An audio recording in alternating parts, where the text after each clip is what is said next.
Hi, everybody, and welcome to episode 66 of the Pet Behaviour Chat.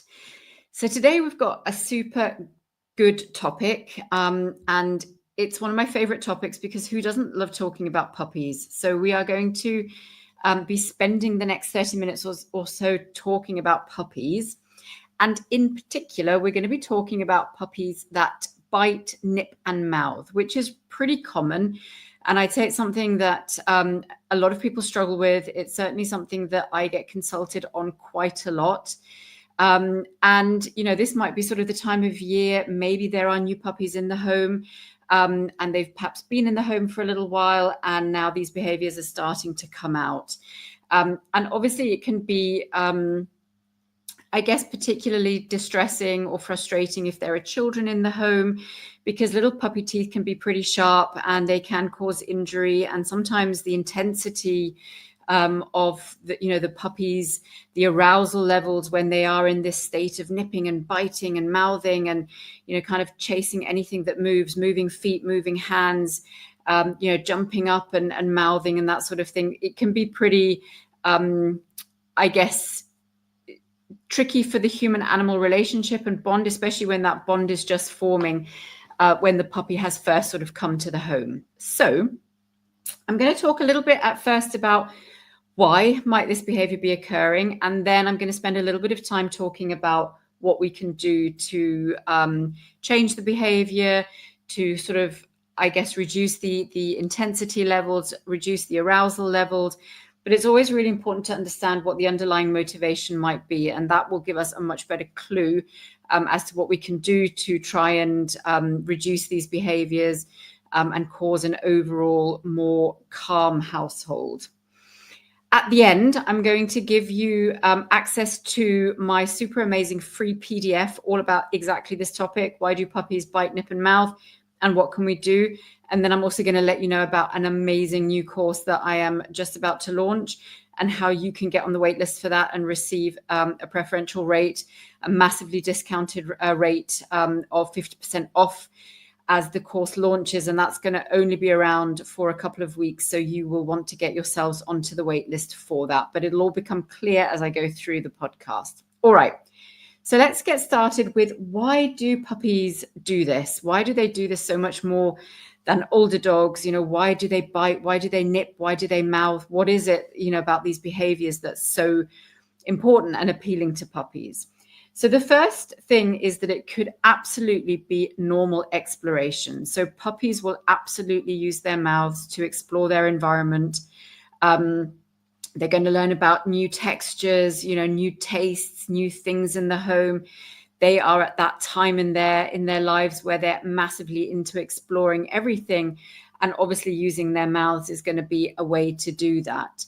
And then if we think specifically about those breeds that have been bred to use their mouths for things, so we call those breeds that are highly orally motivated. So think about your retrievers, your Labrador retrievers, your gun dogs. They have been purposely bred to go and retrieve things with their mouths. So it's possible that those breeds are going to be even more keen to explore their environment with their mouths.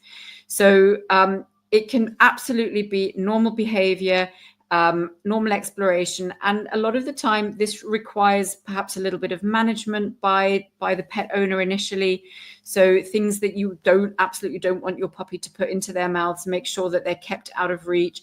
That can apply to sort of electrical appliances. The remote control is always a classic.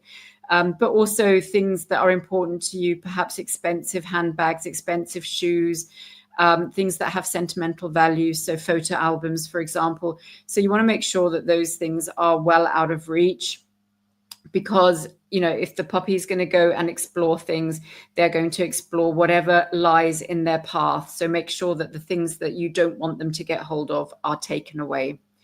And similarly, we want to also make sure that we keep them safe. So you might need to literally baby-proof your home. So that might look like having little baby-proof for electrical sockets, making sure that wires and chargers are protected and out of the way. So all of those things are going to be really important from a management point of view. And that's something that's relatively easy to do.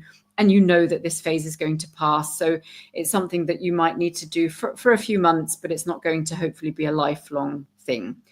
So that's the first thing, is normal exploration. Now, the second thing that it might absolutely be is normal teething behavior.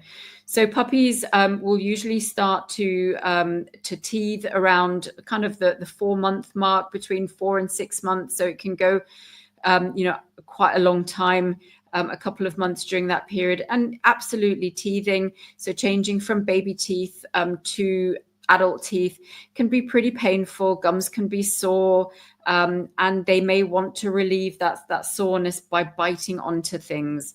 So teething can be completely normal, and you might want to consult your veterinarian. If it's really, really bad, you might want to get some pain relief for the puppy, or you might want to utilize things like frozen chews. There are some amazing chews around that you can put in the freezer, where the cool of that will help to soothe some of the soreness as they teeth. So teething, absolutely another completely normal behavior, and can absolutely cause them to sort of mouth and bite and nip a little bit more. Now, the next thing is, it can also, so in the way that they might explore their environment by using their mouths, interactions with people might also be done, through their mouths. So actually, causing interaction, or, trying to get you to interact with them, whether that's to play or to kind of get your attention, that absolutely can also happen through biting, nipping, and mouthing. So interactions with people, that's how they would interact with their litter mates. A lot of time is spent, especially around that sort of, I guess, 8 to 12 week mark, where we've got the height of socialization, the height of social play in puppies. Will often, they'll often use their mouths to interact with other social group members. And if they're, if that's not their siblings, that might be you, that might be your children. So interaction is, again, it's a normal behavior. However, if taken to the extreme, then that can be a little bit uncomfortable for everybody. And, that sort of very rough play that they do with their siblings is not something that we want to necessarily have them do to ourselves or our children. So just know that it's a normal behavior, this kind of interaction, or, basically trying to encourage you to play with them, or to kind of, get attention. That can be absolutely done through mouthing. And I'll tell you in a little bit what the strategies could be to try and reduce that, and what other ways could be that we interact with them, which doesn't involve that level of mouthing. And that brings me on to a learned behavior, right? So it could be that in their quest for interaction and for getting social partnership and play and interaction, they absolutely could learn, or they can learn, that, that sort of behavior. So getting attention by mouthing and nipping and biting does just that. It reinforces that behavior. It actually, gets the attention. So they're going to learn, if they get attention, whether that's positive attention or negative attention, by using their mouths, then that's going to be a reinforced behavior. So we've got to always remember that puppies especially learn from everything. They learn from all interactions. So what we might want to do is try and not reinforce that. But that we don't do that by, either kind of scolding them or punishing them, but we try and do that by redirecting that behavior onto something else. And I'll come on to that in a little bit more detail. So you want to be really mindful of what your puppy is learning, especially in that early period, through interactions, through their behaviors, whether that behavior is being reinforced, or whether another behavior, which is much more desired, such as not using their mouths or their teeth, is being reinforced. So you want to be really mindful and careful about which behaviors you're reinforcing and which behaviors are just being ignored. And, we want to be thinking of behaviors that we do want to reward, or we do want to reinforce. So being clear about that in our minds, being clear about, we don't want to reinforce these unwanted behaviors, but we do want to reinforce desired behaviors. So we'll talk a little bit more about that in a second. Another thing that can absolutely happen, and is a really common thing to happen, is lack of sleep. So just like with young children, puppies need a lot of sleep, and especially sort of, in that first period. So the usual age for a puppy to join its new family is somewhere between 8 and 12 weeks. And in that period, puppies still require a lot of sleep. And when I say a lot of sleep, we're talking about probably 14 to 16 hours minimum. And if they don't get that rest, that sleep, because children are excited and are constantly playing with them, or when they are sleeping, they're being woken up because kids are coming home from school and they want to say hi to the puppy, then that can have a negative effect on their mental and emotional health. And that can cause them to become irritated, to become a little bit kind of frustrated, and they're going to probably show more irritable behaviors. So that nipping, mouthing, arousal levels can get higher. The intensity can change. You can get kind of negative emotional state associated with behaviors. And that's just because they haven't gotten enough sleep. So we'll talk about that in a little bit as well. Sleep and calm behaviors are really, really important. And a really great thing is to just journal a little sleep diary for them at the beginning. Just writing down, when do they actually get throughout the day periods of rest where they can deeply sleep and where they can comfortably rest without being disturbed. And that might require some thought into, appropriate sleeping places. Where can they go to take themselves away, and educating the whole family that when the puppy is in that kind of calm, zen, sleepy, safe place, that nobody is allowed to go in there and wake them up or disturb them. So lack of sleep is a really big one.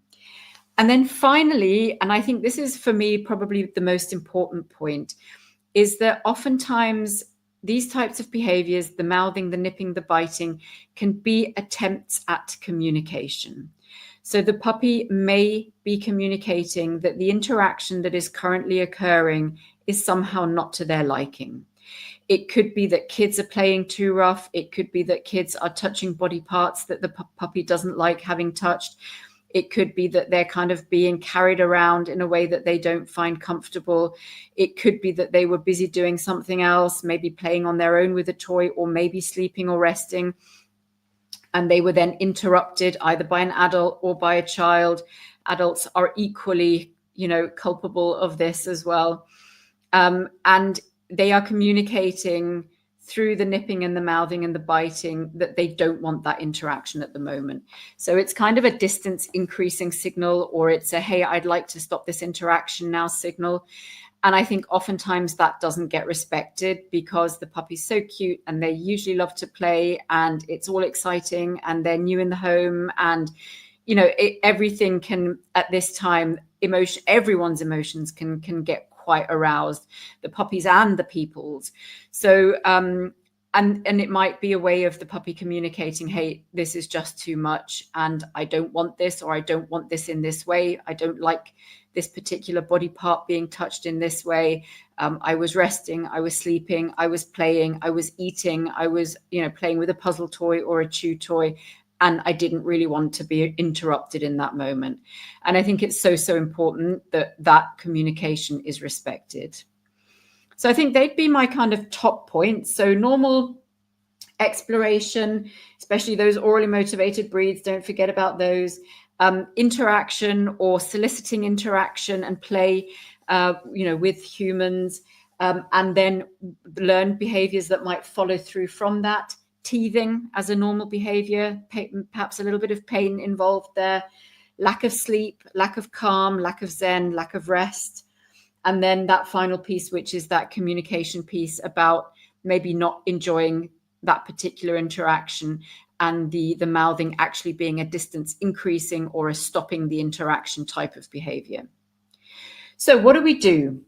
So if we kind of go through all of those, I've given a few hints already, but if we talk about the normal exploration, what we absolutely want to do is give our puppies appropriate outlets for that. So that can be a multitude of different toys, especially for those orally motivated breeds.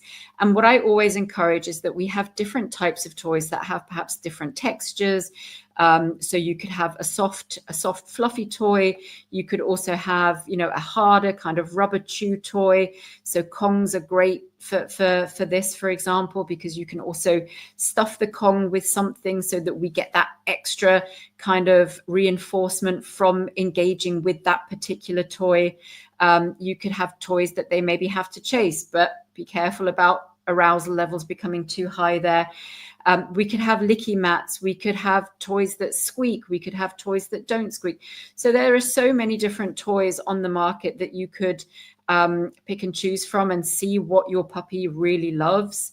But what I would recommend is I would not have all toys out, on display and readily available to the puppy at all times. I would rotate them because you're going to maintain novelty. So you want to kind of rotate the toys so that, perhaps every day the puppy gets to play with something new, or you might recognize that there are particular types of toys that they love. Let's say they love soft toys, for example. You might have 3 or 4 different soft toys and rotate them. So always keep things interesting, keep things fun. And you might have a favorite toy, like a jackpot toy. It could be a ball, for example, a tennis ball. And you might want to reserve that particular toy for moments where you might want, something really valuable to use. So it could be that the puppy is in a super heightened arousal state and is, following the kids around and chasing the kids around and nipping at their ankles and nipping at their feet. And in that moment, you might want to bring out that jackpot toy and redirect onto play with that particular toy. So I think that's a really important thing. So providing appropriate outlets, because if they don't have appropriate outlets, they're going to find things themselves. And then you're going to have the flip-flops and the shoes and the remote control and the chewing on the wires. So make sure you provide something that they can play with and that they can mouth on. And sometimes it requires a little bit of trial and error, a little bit of experimentation of different things that they absolutely love. And like I say, you might want to make that particular thing even more interesting by popping a little bit of peanut butter on it if it's a licky mat or a Kong toy, or even if it's a chew toy. You might want to have something that's flavored, that's really interesting and attractive to them. Which brings me nicely onto my second point, which is that calm redirection. So when you find yourself in a situation where everything's going a little bit nuts and we've got, lots of kind of mouthing and nipping going on, you absolutely want to calmly redirect. And sometimes, and you have to be a little bit careful with this, but sometimes that could also just mean a brief separation, maybe behind a baby gate or into an area, but always provide something, a toy or something that you can redirect them on, just to allow those arousal levels to reduce a bit. And that goes, the same goes for the people and, the children and the adults. Everybody in that moment needs to calm and needs to redirect the puppy onto something else. And it ties in a little bit with those toys and those things that I just mentioned. So having something to hand, having something available, having something that is going to be, a real sort of high value thing that you can redirect on. It almost needs to be a little bit more interesting than, the pursuit of the kids or the pursuit of the ankles in that moment. So that calm redirection is really important. And whilst we're speaking about calm redirection, we want to promote sleep and we want to teach calm behaviors early on. I can't tell you how grateful you're going to be and how thankful you're going to be for having taught your puppy the ability to be calm early on, because this is going to be so important for so many situations moving forwards. You want to be able to have them settle, be able to settle, and to reinforce that calm behavior. And the way that we often do this is we kind of do this kind of Zen bed exercise where we have a bed that's particularly for calming moments. And we encourage the puppy to go on there and to rest. And we reinforce that behavior. Now, how do you reinforce calm behaviors? You could just quite simply do it by whispering good boy or good girl in a really quiet voice. you could reinforce the calm behavior by actually just leaving them alone and allowing their physiology and their nervous system to just calm down. That feels very good and feels very reinforcing. Or when they're on their calm bed and they're being nice and calm, you could just walk past and very calmly pop a little treat onto the bed. Again, we don't want to cause them to arouse. So if you think your puppy's going to become stimulated by that, then don't do that. Just leave them be, reinforce. You can play calming dog music in that area. So we've got Through a Dog's Ear, for example, or we've got other soundtracks that you can find on Spotify or on iTunes, which are canine calming music. We can also pre-spray the bed with some pheromones. We can use Adaptil spray on the bed, or we can have an Adaptil diffuser plugged in close to the bed. So lots and lots of things that you can absolutely do to promote that calm. And this is not just something in those moments where emotions are high and the puppy's doing the nipping and the mouthing. This is something you want to be doing all the time, so that when you do want to interrupt some of these kind of nippy mouthy behaviors, you already have a place and you already have a strategy for having them be calm. So I think that is such a valuable thing to do. And we can probably talk a little bit more about those calm behaviors and how to do that. But I think that's quite a lot to kind of get started with. Then we want to reinforce the behaviors we want. So that leads on from reinforcing those calm behaviors. But what we want to try and avoid is reinforcing the puppy for the nipping and the mouthing and the biting. Now, it's probably going to be internally rewarding for them to some degree. So we're going to have some kind of innate, inherent internal reward. But we don't want to, on top of that, then, give additional reinforcement by either us shrieking or running away or making the game even more exciting. That whole kind of, we've got dopamine, but we've also got excitement and adrenaline and, all those things. So we want to try and not reward or reinforce those behaviors. So we want to calmly stop the interaction. And as I said, you might need a little bit of physical separation here for a moment, but you need to be a little bit careful with that. And we want to absolutely reinforce the behaviors that we do want. So that calm, that having all 4 feet on the floor, that having, teeth and mouths on an appropriate toy, which again is why the puzzle toys are so great, because you're getting a food reinforcement at the same time. So the puppy's being reinforced for chewing and mouthing on that toy, but at the same time, they're getting reinforcement from a little bit of, peanut butter or cheese or something yummy that you've put on there. So we want to be really smart about this. We want to use learning theory to our advantage.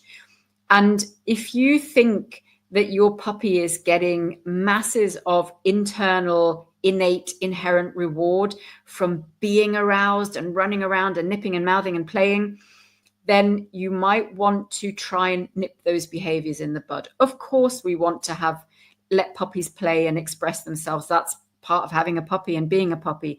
But if you're seeing that these behaviors are starting to get a little bit like up there and it's getting a little bit crazy to manage, and this can sometimes happen as the puppies get older, right? So that 4, 5, 6 month of age period, then you want to try and be quite measured with, the level of play you encourage or how crazy you are, especially perhaps if you've got younger children, that kind of everybody gets into this sort of crazy cycle of nutsness, and then the dogs are running around and it all goes a bit haywire.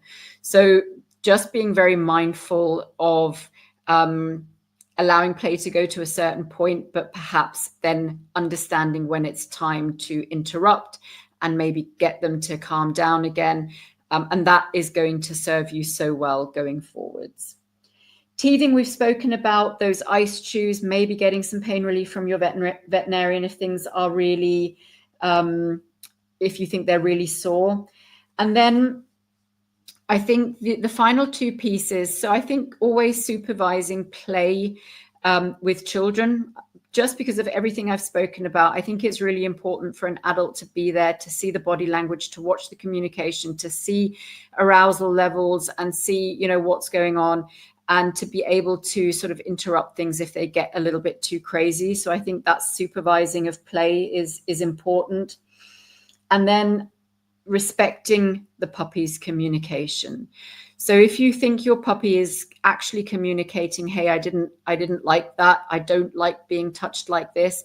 So, you know, it's maybe if they're being carried in a certain way and they start sort of turning their heads and snapping, or if they're being touched in a certain body part that they don't like, that might be, I don't know, being grabbed by the tail or by the ears or by the legs, then we absolutely have to respect that. And it's really important to build those foundations early, because you want your puppy to understand that they have a voice and that they can communicate. And if they do communicate, they're going to be respected.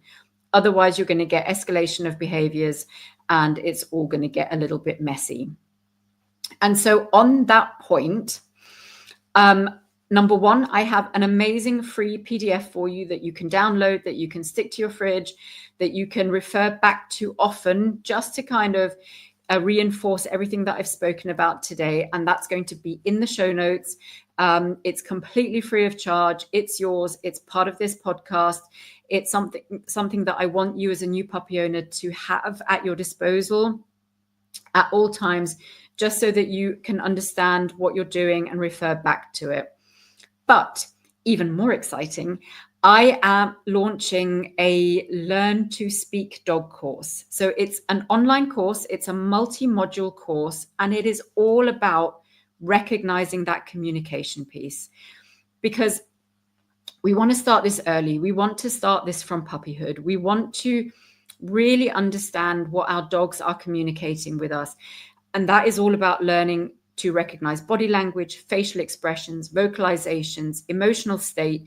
You know, what are the signs? And sometimes they're a little bit different for each individual dog, but what is your puppy's or dog's way of communicating with you, how they're feeling? And this is honestly the number one thing that I think most dog parents are missing. I think, you know, the reason that dog parents sometimes get themselves into trouble is because they don't understand, they can't recognize canine communication. And it is probably the one thing that I teach most in my one-on-one consultations.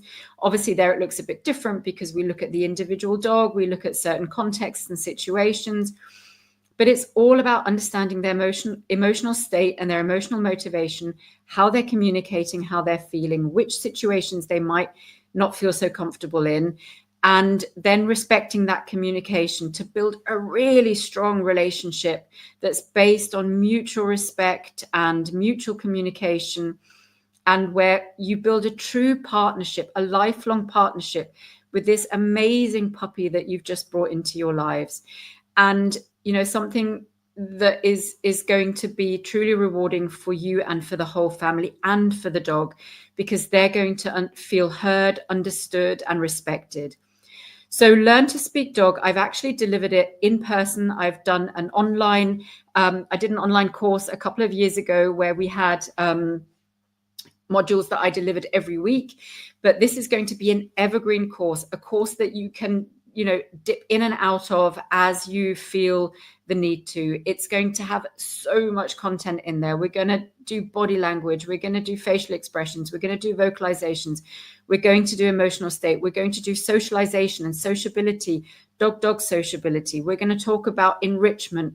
We're going to talk about ways that you can set your dog up for behavioral success. So we're going to do a little bit of preventative behavioral medicine. And we're also going to look at things that can really enhance your dog's behavioral health and their experience of their world and their lives with you. So that's Learn to Speak Dog. I also have Learn to Speak Cat. And Learn to Speak Dog is officially launching on the 27th of February, which is my birthday. And for the whole month of March until the 31st of March, I'm going to be offering it at a 50% discount. So the course is normally going to be $272 US dollars.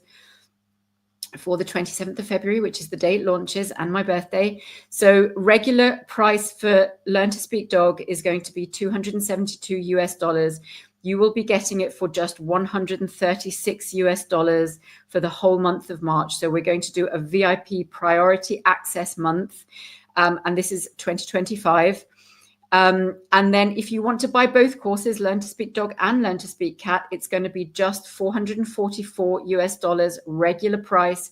And in the month of March, it's going to be just $222 US.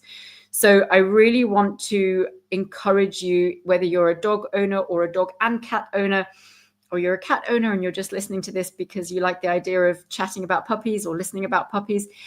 I really want to make it so easy for you to understand your pet's communication. And this is going to be a great course for children, perhaps slightly older children or teenagers.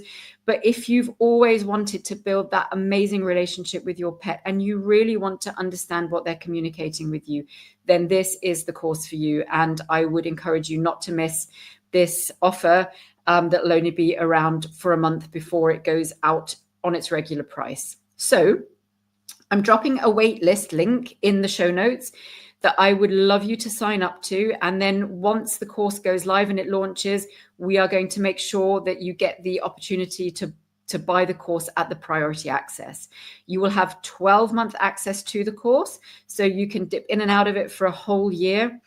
And it's going to be such an amazing thing, I think, for you and for your pet. You guys will learn together as you go forward. And it's going to have a lot of the things that I spoke about in the podcast, really in depth on how you can kind of make your pet's experience of the world and life with you the best possible.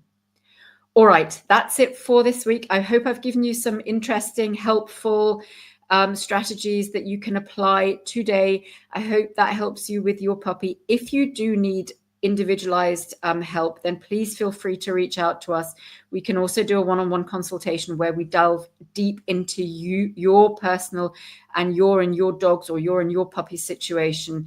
And obviously that's going to give you a very unique and individually tailored approach. So whatever you would like to do, all the options are there for you. And I really look forward to seeing you for next week's episode. Bye for now.